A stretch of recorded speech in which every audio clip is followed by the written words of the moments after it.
Star Wars Battlefront EA looked beautiful. However, once you got past the Frostbite engine, the game was accused of being shallow and empty of any competitive gameplay. However, DICE has heard the outcry of fans and has improved greatly on every front with its sequel. Does the game do the Star Wars Battlefront franchise justice? Let's grab our blasters and find out. And warning, story spoilers ahead.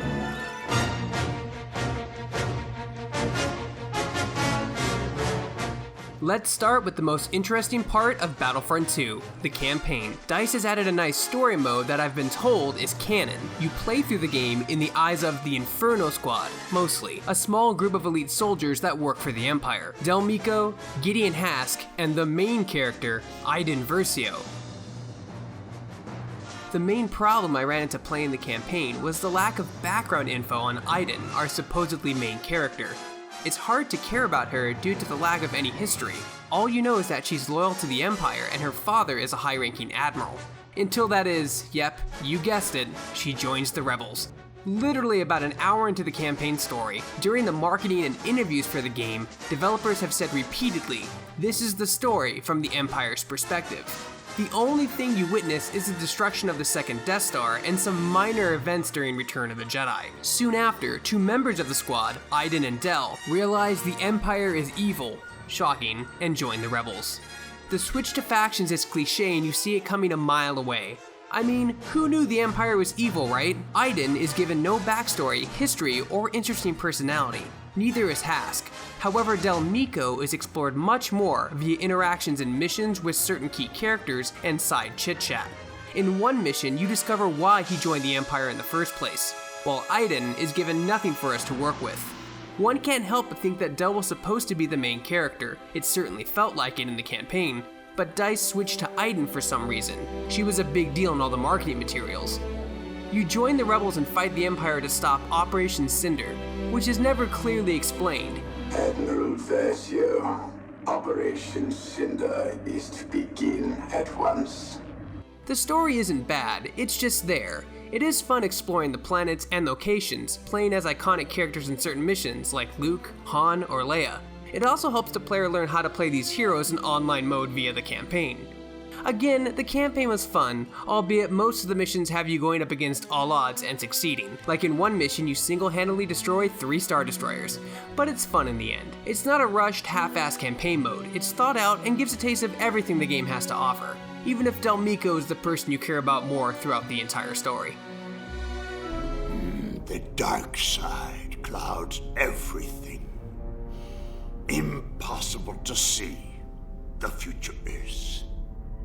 Now we can get into the meat of the game, the online. Star Wars Battlefront II offers a lot of modes: Arcade, Strike, Blast, Galactic Assault, Heroes and Villains, and Starfighter Assault.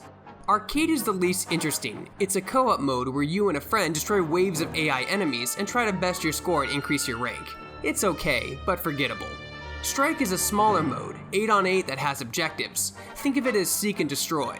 Blast is the game's classic team deathmatch mode, or close to it, playing on smaller maps. Heroes and Villains is a 4v4 mode that feels a lot like Overwatch, with you and everyone on your team playing an incredible powered hero like Yoda and Luke, or villains like Kylo Ren and Darth Maul. Starfighter Assault is objective-based, space-only combat. And finally, Galactic Assault is where you'll spend the majority of your time. It's this mode that features the best of what Star Wars Battlefront II has to offer: objective-based big maps of 20v20 with vehicles, land and sky, and AI soldiers, making each map feel like an actual war zone. In most online modes, you obtain points when you do things like kill an enemy player, take or defend an objective. You use these points to summon and control a hero/villain or an elite starfighter/soldier. It's a good system that rewards players for not only a high KDR, but actually playing the objective as well.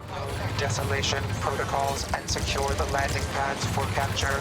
The game sports 4 classes of soldiers: Heavy, Assault, Officers, and Specialist. The classes play tremendously differently, and each has a key role to play in battle. On the Starfighter side, there are 3 classes of vehicle: Fighter, Bomber, and Interceptor. Each mode offers special heroes and elite soldiers/ships based on points you obtain during the match, opening up the playstyle even more. Gone are random spawns of ship tokens found in the first game. Now you have to get points to call in an X-Wing or TIE fighter into the match, and it balances out really well. The game plays through the 3 timelines of the Star Wars universes, and although the classes are exactly the same across all timelines, it's still fun to see each trilogy get its dues. Both MTTs at checkpoint 3. Online is an absolute blast. It's not just Star Wars with Battlefield gameplay, it feels different enough to be its own thing.